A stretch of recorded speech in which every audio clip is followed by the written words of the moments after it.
जय हिंद साथियों। स्वागत है आपका अपने YouTube चैनल MSGS अड्डा पर। तो आज हम देखेंगे इतिहास का जो 3 भागों में तोड़ा गया था, प्रागैतिहासिक काल, आदिऐतिहासिक काल और ऐतिहासिक काल को। तो हमने 2 लेक्चर में प्रागैतिहासिक काल को कंप्लीट कर दिया है। तो आज हमारा इसका दूसरा भाग, जिसे हम आद्यऐतिहासिक काल कहते हैं, आद्य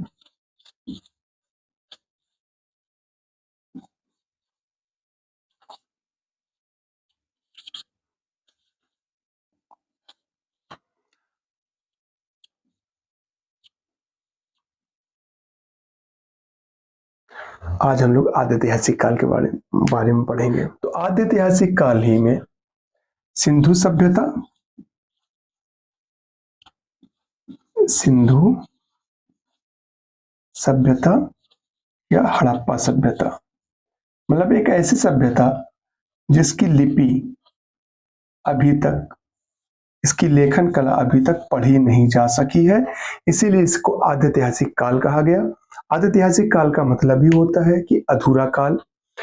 लेकिन सिंधु सभ्यता की लिपि को सर्वप्रथम 1925 ईस्वी में 1925 ईस्वी में L.A. वैडेन ने पढ़ने का प्रयास किया था, लेकिन वो उसमें सफल नहीं हो पाए। जैसे आपने कोई काम करना शुरू किया, कुछ दिन किए, उसको अधूरे में छोड़ दिया, तो उसको कहेगा ना इंसान कि ये अधूरा काल है, ये अधूरा व्यक्ति काम को पूरा नहीं कर पाई, अधूरे में छोड़ दिया, उसको अधूरा काल कहा गया। इसलिए आद्य मतलब होता है अधूरा, अधूरा का अधूरा ऐतिहासिक काल, ठीक है, मतलब आद्य ऐतिहासिक काल। तो इसमें है सिंधु सभ्यता और हड़प्पा सभ्यता। तो चलिए बगैर देरी करें शुरू करते हैं आज का सेशन। अब बहुत मजा आएगा आपको इस पूरी वीडियो में। आप पूरे वीडियो को अपनी कुर्सी पर कस के बैठ जाइए, कहीं हिलिएगा नहीं, कहीं जाइएगा नहीं, पानी पीकर फ्रेश होकर आराम से बैठे और पूरे लेक्चर को ध्यान से सुने। देखिए यहाँ पे स्टार करके हम लोग लिखेंगे ये कि इस सभ्यता की लिपि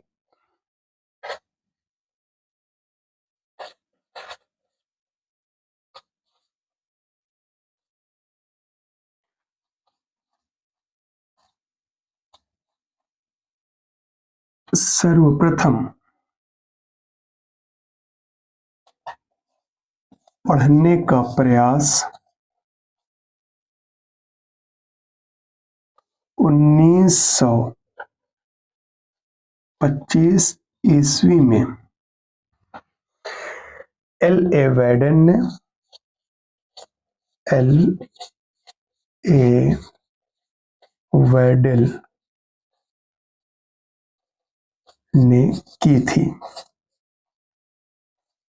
ठीक है, जैसा कि मैंने आपको बताया, इस सभ्यता की लिपि सर्वप्रथम पढ़ने का प्रयास, लिपि को यहां लिख लीजिएगा, लिपि को सर्वप्रथम पढ़ने का प्रयास 1925 ईस्वी में L.A. वैडेल ने की थी। वैडेल लिखा है, वैडेल, ठीक है, L.A. वैडेल ने की थी।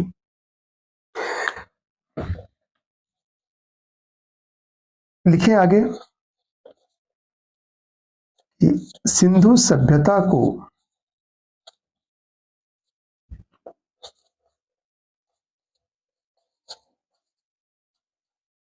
हड़प्पा सभ्यता, सैंधव सभ्यता,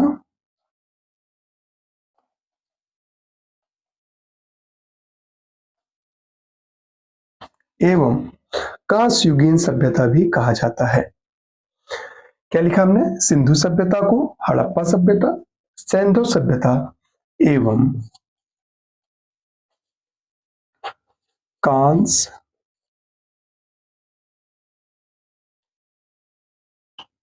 कांस्ययुगीन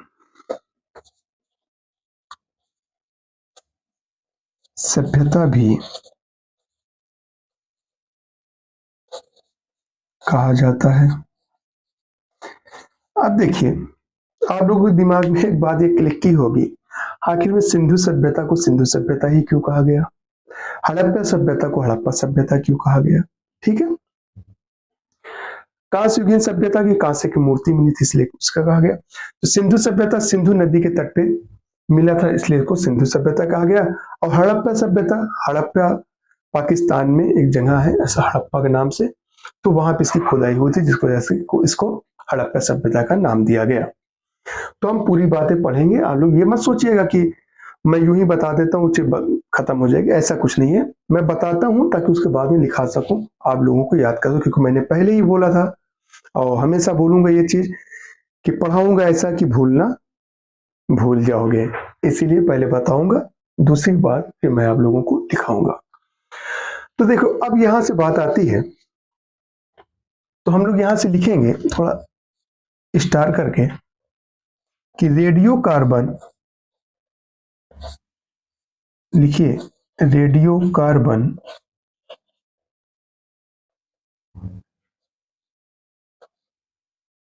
C14, ठीक है, रेडियो कार्बन ऐसे लिख ले C14 जैसी नवीन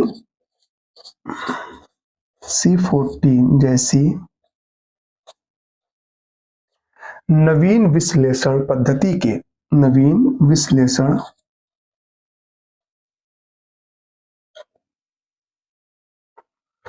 ठीक है, रेडियो कार्बन C14 जैसे नवीन विश्लेषण पद्धति के द्वारा इस सभ्यता का जो की तिथि मानी जाती है वो 2350 से लेकर 1750 तक मानी जाती है। ठीक है, तो हम लोग लिखेंगे कि रेडियो कार्बन C14 जैसी नवीन विश्लेषण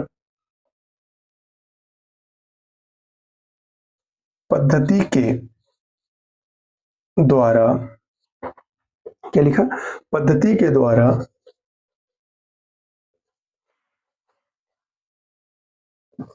इस सभ्यता की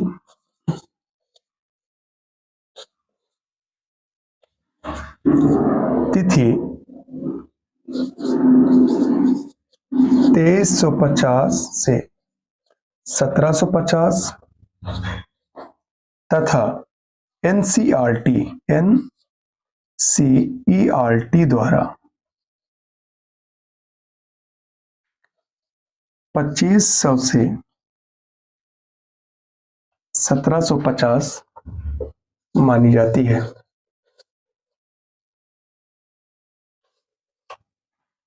ठीक है,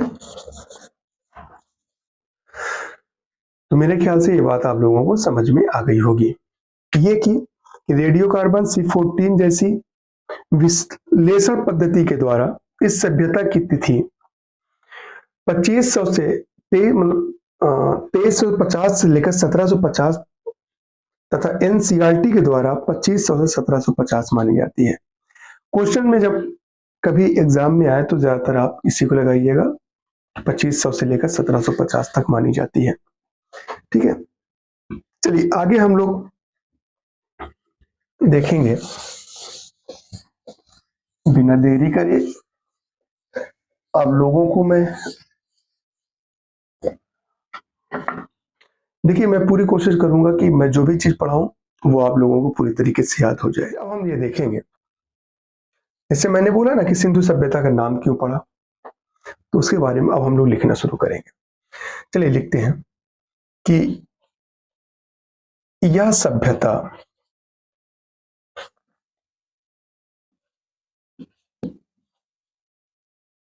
सिंधु नदी के, देखिए आ गई ना बात, कि सिंधु नदी के तट पर प्राप्त हुई थी जिसको वजह सिंधु सभ्यता कहा गया। चलिए कोई बात नहीं, लिखते हैं यह सभ्यता सिंधु नदी के तट पर मिली थी,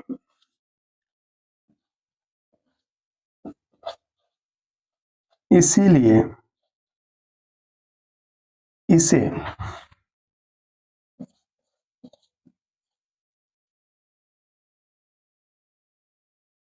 सिंधु सभ्यता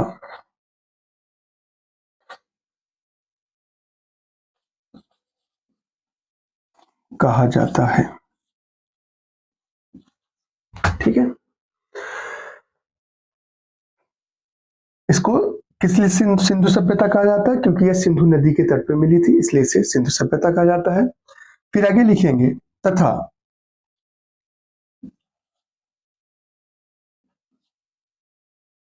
हड़प्पा सभ्यता या तथा हड़प्पा संस्कृति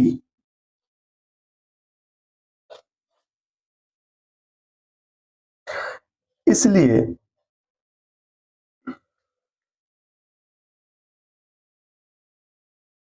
तथा हड़प्पा संस्कृति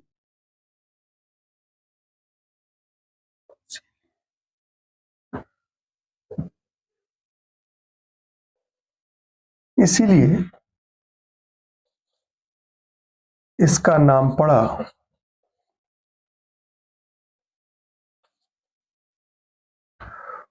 क्योंकि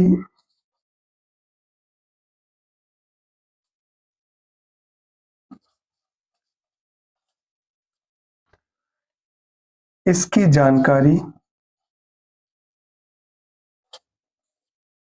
ठीक है, क्योंकि इसकी जानकारी सबसे पहले इस हड़प्पा संस्कृति, इसीलिए इसका नाम पड़ा क्योंकि इसकी जानकारी सबसे पहले 1921 ईस्वी में, ठीक है, देखते चलिएगा। तथा हड़प्पा संस्कृति इसीलिए इसका नाम पड़ा क्योंकि इसकी जानकारी सबसे पहले 1921 ईस्वी में पाकिस्तान में अवस्थित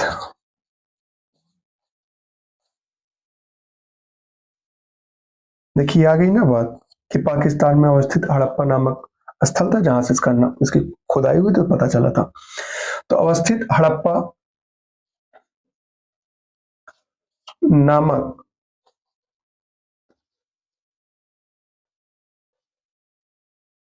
आधुनिक स्थल से प्राप्त हुई थी, स्थल से प्राप्त हुई थी। ठीक है, इतनी बात आपको समझ में आ गई। तो जो मैं एक बार रिमांड करा दूं आपको कि यह सभ्यता सिंधु नदी के तट पर मिली थी। कौन सी? सिंधु सभ्यता, इसलिए इसे सिंधु सभ्यता कहा जाता है। तथा हड़प्पा संस्कृति इसलिए इसका नाम पड़ा क्योंकि इसकी जानकारी सबसे पहले 1921 ईस्वी में पाकिस्तान में, ठीक है, पाकिस्तान में अवस्थित हड़प्पा नामक आधुनिक स्थल से प्राप्त हुई थी। इतनी बातें हम लोगों ने देख लिया। अब हम लोग आगे लिखेंगे ये कि यह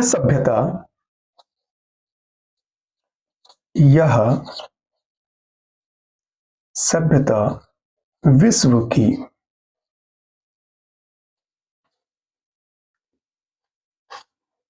पहली शहरी सभ्यता थी।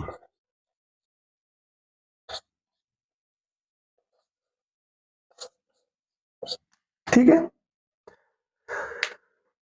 तो इसे भी आप नोट कर लें कि यह सभ्यता विश्व की पहली सभ्यता थी। ठीक है, कैसी सभ्यता थी? यह सभ्यता विश्व की सबसे पहली सभ्यता थी जिसकी जानकारी सर्वप्रथम चार्ल्स मैसन ने दी थी। ठीक है, तो हम लोग लिखेंगे आगे जिसकी जानकारी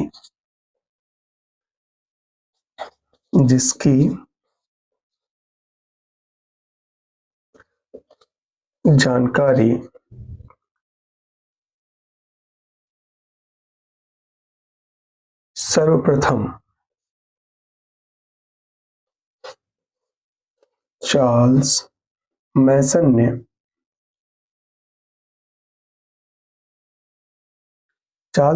ने कब दी थी?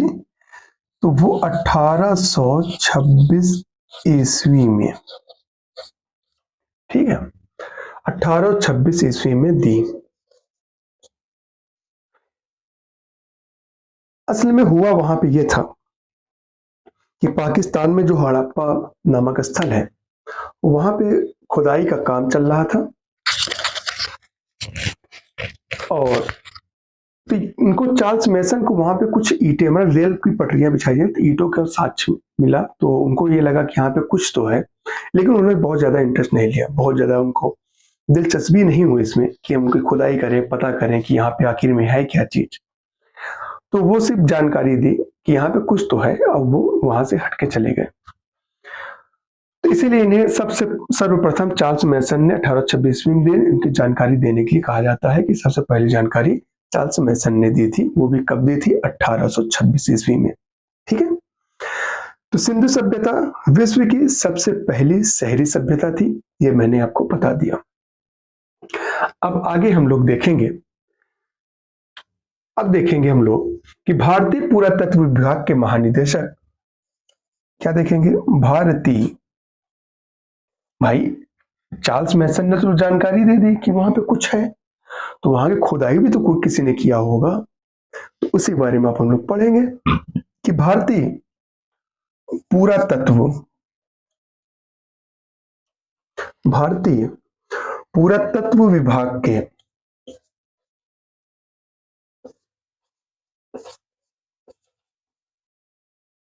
महानिदेशक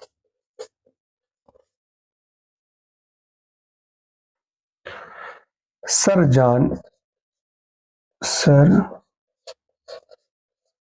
मार्शल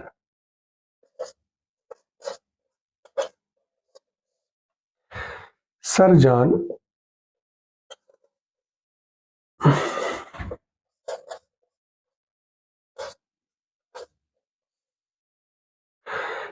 मार्शल के निर्देशन से या निर्देशन में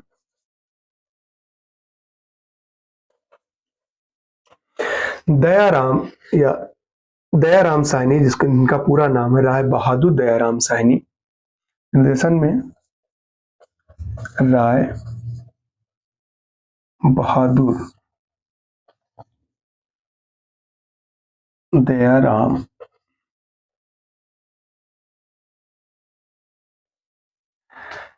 ठीक है, तो भारतीय पुरातत्व विभाग के महानिदेशक सर जॉन मार्शल के निर्देशन में राय बहादुर दयाराम साहनी ने, ठीक है, राय बहादुर दयाराम साहनी ने 1921 में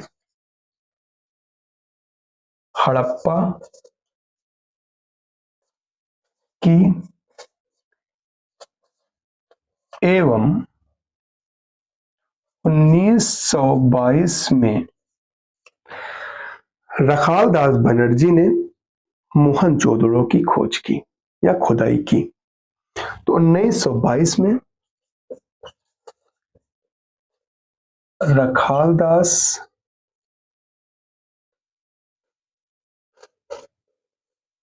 बनर्जी ने मोहनजोदड़ो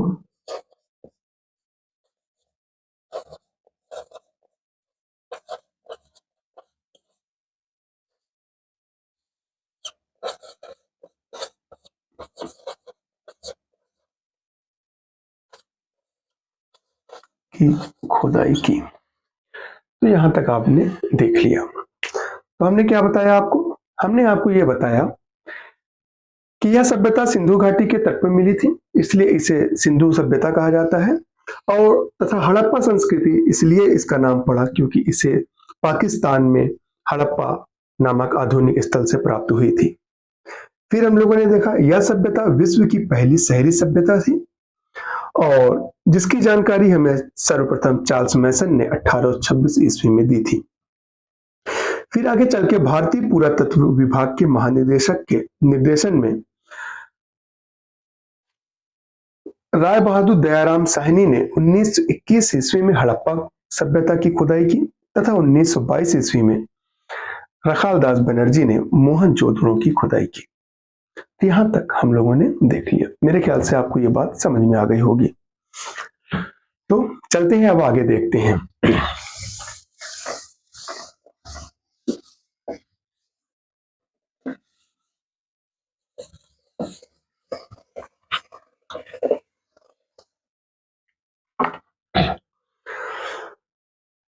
तो देखिए, अब जो सिंधु सभ्यता का विस्तार था ना, वो त्रिभुजाकार था। कैसा था वो? त्रिभुजाकार, मतलब ऐसे था वो। एक जम्मू कश्मीर मिलता था, तो दक्षिण वाला, उत्तर वाला अगर जम्मू कश्मीर में था तो नीचे महाराष्ट्र में, पूरा वाला आपके उत्तर प्रदेश में था, और पश्चिम वाला था वो सुतका गेंडोर बलूचिस्तान में। ठीक है, बलूचिस्तान मतलब पाकिस्तान में। तो इस हिसाब से अगर मैप में देखा जाए तो सिंधु सभ्यता का विस्तार जो है वो त्रिभुजाकार है। तो ये क्वेश्चंस आते हैं कि सिंधु सभ्यता का विस्तार कैसा था, तो आपको ये लगाना होगा कि वो त्रिभुजाकार था। तो हम लोग उसको डिटेल में देख लेते हैं। देखिए, सबसे पहले यहां हम लिखेंगे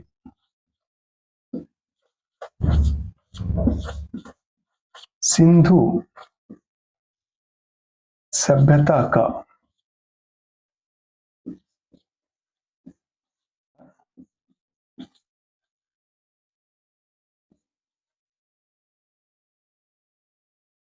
त्रिभुजाकार था।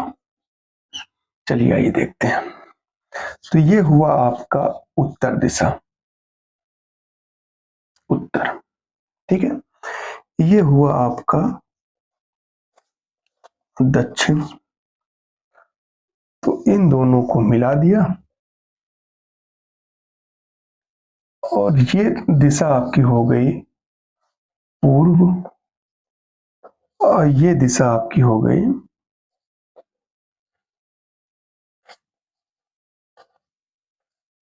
पश्चिम। ठीक है, तो देखिए, उत्तर, दक्षिण, पूरब, पश्चिम, तो इन दोनों की जो दूरी थी ना, वो आप लिखेंगे यहां पे ऐसे कि, यहां लिखेंगे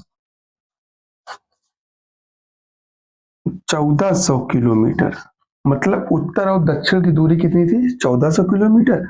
और पश्चिम और पूर्व की जो दूरी थी वो थी 1600 किलोमीटर थी। ठीक है, इतना पहले आप लोग लिख लें, फिर आगे लिखाते हैं। अब आगे हम लोग देखते हैं, इसको मिटाकर अब यहां आप लोग स्टार करके लिखें उत्तर, उत्तर दिशा। ठीक है, तो उत्तर दिशा में जो फैला था, हम यहां पे बना देते हैं मैप आपका, उत्तर, दक्षिण, पूर्व और पश्चिम में। ठीक है, तो उत्तर दिशा जो था, मतलब उत्तरी सीमा,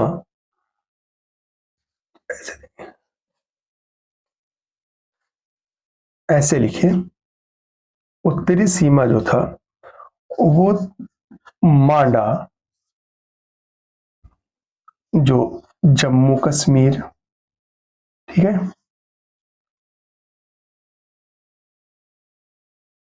जम्मू कश्मीर,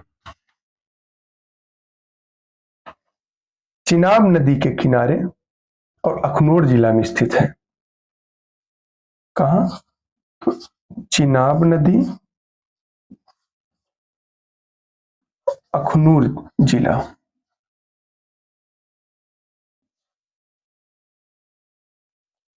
तो बात समझ में आई? तो उत्तरी सीमा जो थी वो थी मांडा, जम्मू कश्मीर में। जम्मू कश्मीर की जिला है अखनूर जिला, जो था और चिनाब नदी के किनारे स्थित है।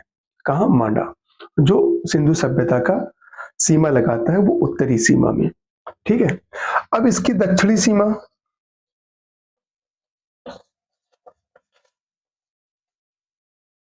तो महाराष्ट्र में एक जगह है दैमाबाद, तो उसको हम लोग लिखेंगे। तो दक्षिणी सीमा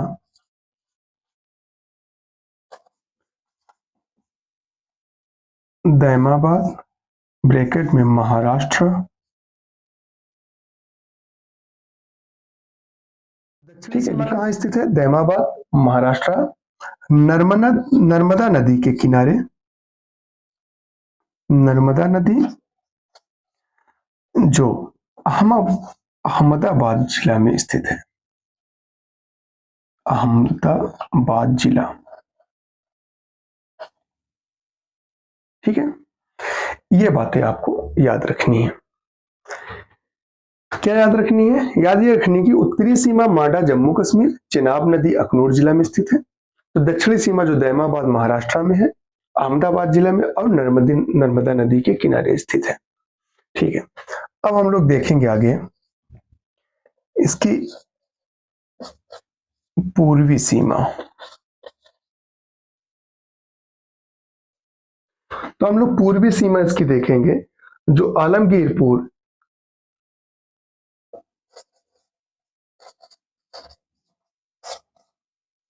आलमगीरपुर जो उत्तर प्रदेश में है, और हिंडन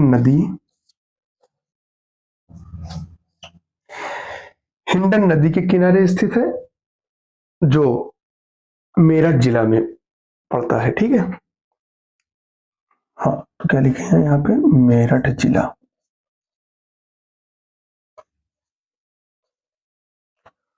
चलिए, एक सीमा और बचती है, जो सीमा है हमारी पश्चिमी।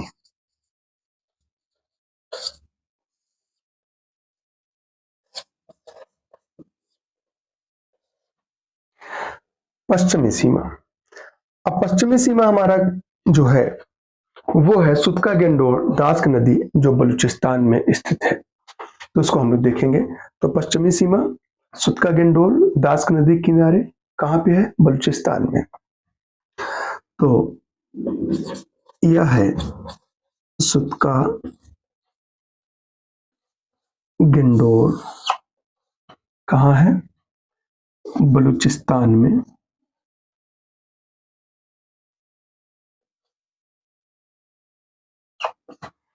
किस नदी के किनारे है?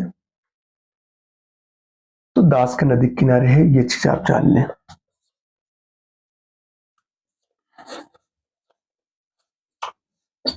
ठीक है, इतनी बातें आपको यहां पे याद रखनी है। ये चीज आप लोग नोट कर लें, तब आगे चलते हैं। लिखते हैं ये कि सिंधु सभ्यता का समाज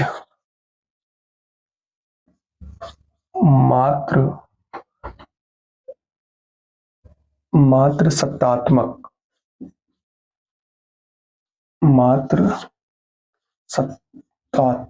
था, क्योंकि यहाँ के लोग जो है ना मातृ देवी की पूजा किया करते थे। ठीक है, ये याद रखिएगा कि सिंधु सभ्यता का समाज मातृ सत्तात्मक था, क्योंकि यहाँ के लोग मातृ देवी की पूजा किया करते थे। और यहाँ के समाज जो है ना वो 4 वर्गों में बटा हुआ था। कौन? विद्वान, योद्धा, जिसको क्षत्रिय कहा जाता है, एक वैश्य थे और एक श्रमिक थे। तो हम सारी चीजें आपको आगे बताएंगे। सिंधु सभ्यता का समाज मातृ सत्तात्मक था। यहाँ के लोग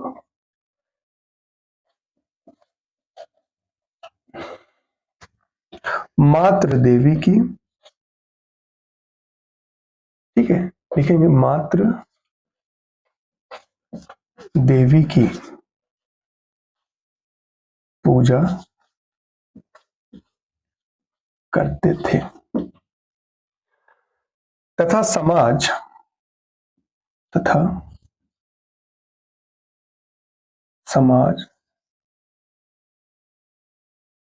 4 वर्गों में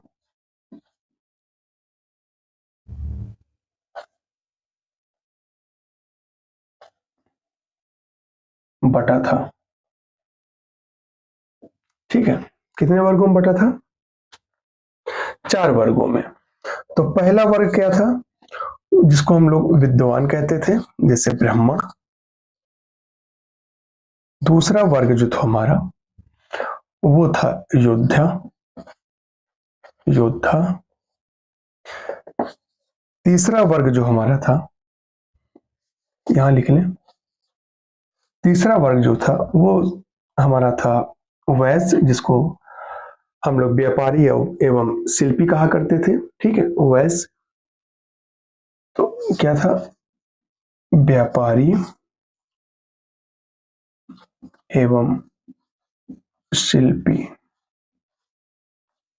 जो चौथा वर्ग ये बटा था वो था श्रमिक, जिसे शूद्र कहा जाता है।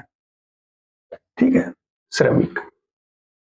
याद रखें कि मात्र देवी की पूजा करने की वजह से यहाँ का समाज मात्र सत्तात्मक था, और यहाँ का समाज जो है 4 वर्गों में बटा था।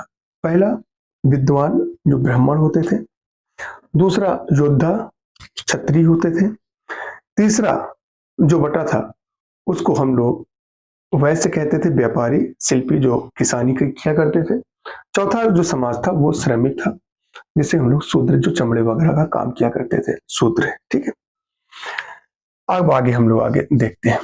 चलिए, यहाँ के लोग, इस सभ्यता के लोग, मतलब सिंधु सभ्यता के लोग, इस सभ्यता का मतलब ये कि मैं सिंधु सभ्यता पढ़ा रहा हूं ना, तो सिंधु सभ्यता के ही लोग आप लिखेंगे। ठीक है, तो इस सभ्यता के लोग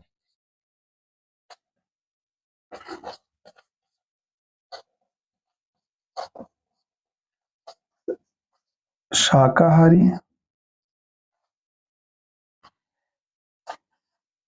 एवं एवं मांसाहारी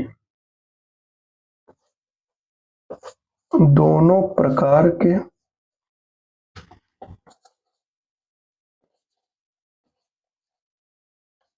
भोजन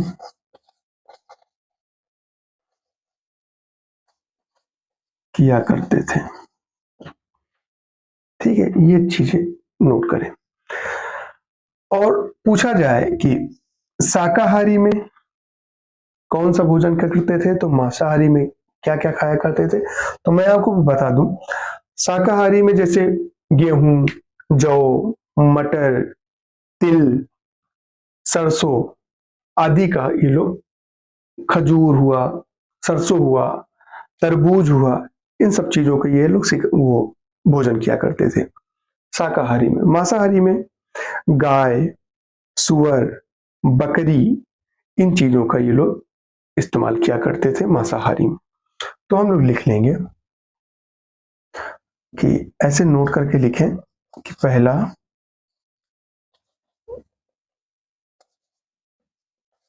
शाकाहारी भोजन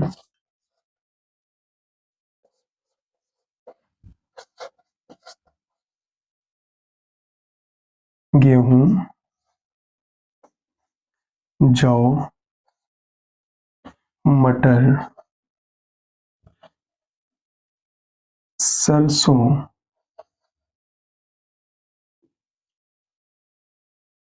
खजूर,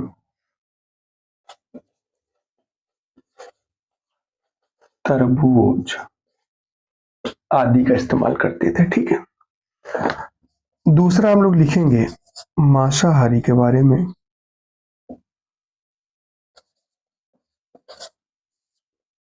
मांसाहारी भोजन क्या किया करते थे ये लोग, तो गाय का गोश्त, गाय, बकरी,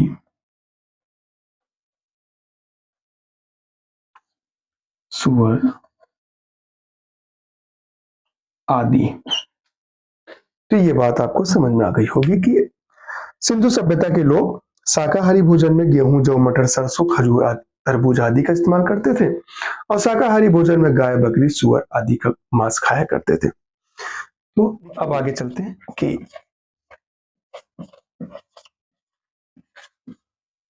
इस सभ्यता के लोग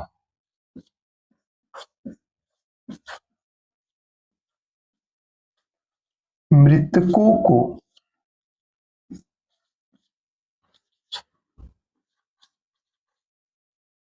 तीन प्रकार से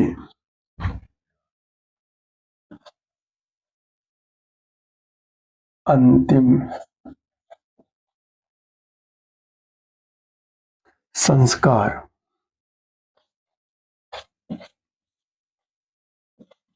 करते थे। तो वो क्या क्या था, पहला हम नोट करेंगे।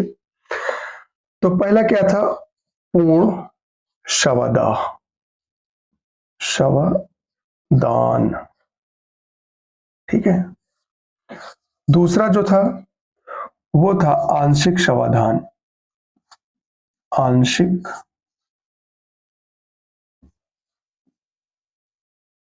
समाधान। तीसरा जो तरीका इन लोगों का था वो था दाह संस्कार,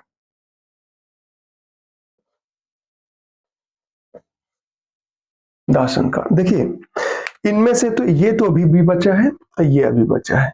इसको मुस्लिम समुदाय अभी भी इस्तेमाल करते हैं और कोई हिंदू समुदाय के लोग अभी भी इस्तेमाल करते हैं, ये खत्म हो चुकी है, ठीक है। अब हम लोग देखेंगे आगे। इतनी बातें मेरे ख्याल से आप लोगों को समझ में आ रही होगी। अगर मेरी बातें समझ में आ रही होगी, लेक्चर अच्छा लग रहा हो तो प्लीज अपना कमेंट बॉक्स में जरूर करिएगा, बताइएगा अपना। अब प्लीज मेरे चैनल को लाइक शेयर एंड सब्सक्राइब करना ना भूलें। तो आगे हम लोग देखते हैं। फिर नोट करके हम लोग लिखेंगे यहाँ पे स्टार करके कि हड़प्पा तथा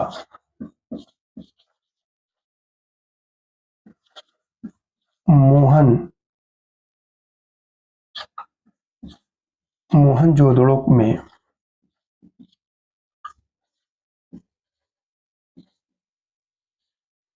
मकानों के निर्माण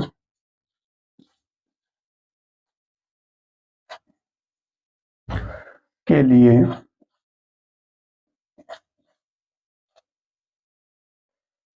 यहाँ मकानों के निर्माण के लिए पक्की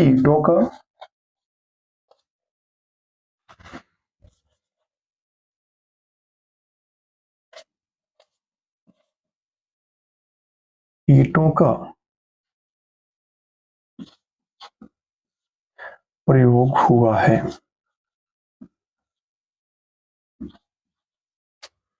ठीक है।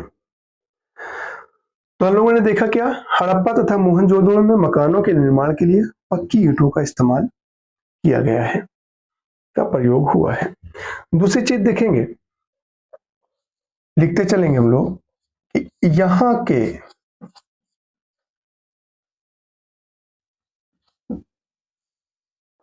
मकानों के दरवाजे जो थे ना, वो सामने न खुल के पीछे की तरफ खुलते थे। चाहे वो दरवाजा होता था और चाहे वो खिड़कियां होती, वो हमेशा पीछे की तरफ खुला करती थी। तो हमने क्या लिखा कि यहाँ के मकानों के दरवाजे और खिड़कियां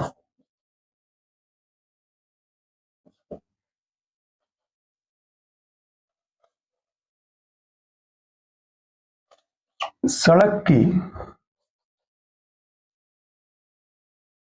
ओर न खुलकर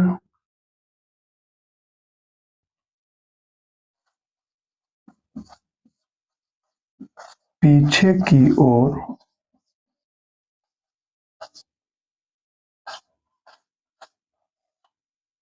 खुलते थे, ठीक है।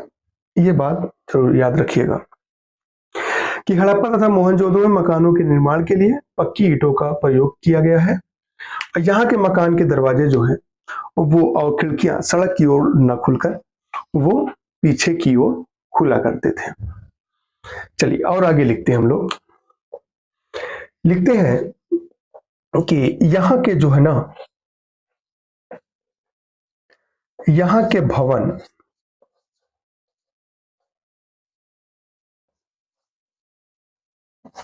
दो मंजिले थे, दो मंजिले भी थे। मतलब कुछ कुछ भवन ऐसे थे जो दो मंजिले के भी थे, जिसमें आंगन मिला, स्नानागार मिला।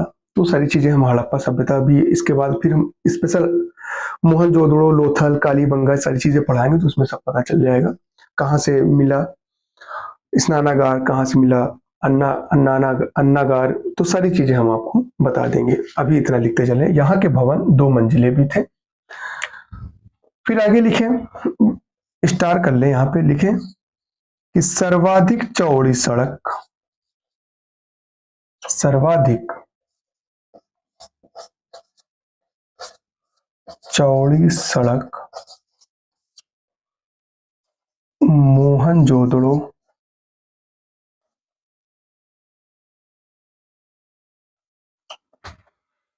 से प्राप्त हुई है, से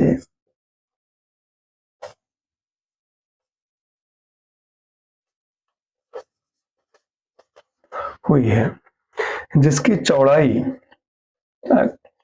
जिसकी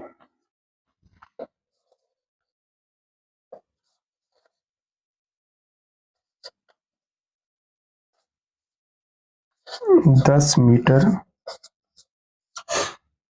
थी। ठीक है। तथा सिंधु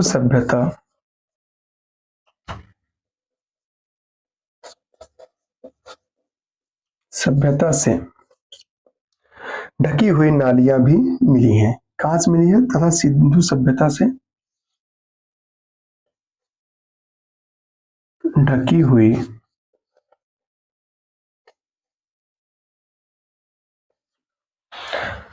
नालियां भी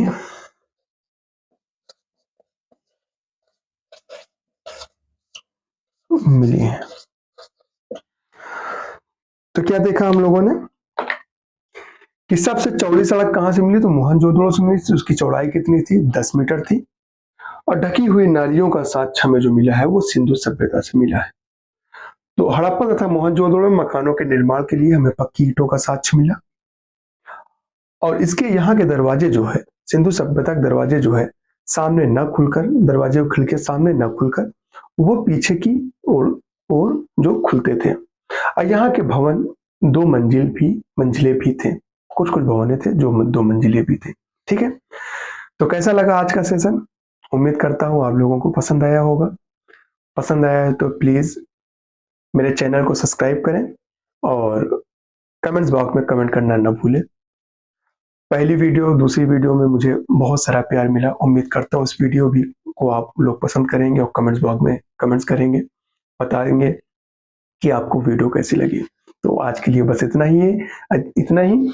और कल मैं पढ़ाऊंगा मोहनजोदड़ो, लोथल, कालीबंगा, रोपड़, सारी चीजें मैं आपको कल करके, अब परसों मैं आप लोगों का टेस्ट लेना शुरू करूंगा, जिसमें से 50 क्वेश्चन, 100 क्वेश्चन के टेस्ट होंगे। तो जरूर देखिएगा, उससे पता चलेगा कि आपने कितनी पढ़ाई की और कितने क्वेश्चंस आपको याद हुए। ठीक है।